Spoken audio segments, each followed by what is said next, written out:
Always make sure your electrical connections are tight. This came out of a 2-door reach-in freezer.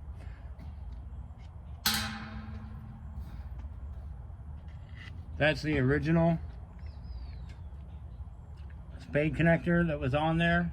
I had to redo all the wiring, everything inside the electrical cabinet. Make sure your connection is tight.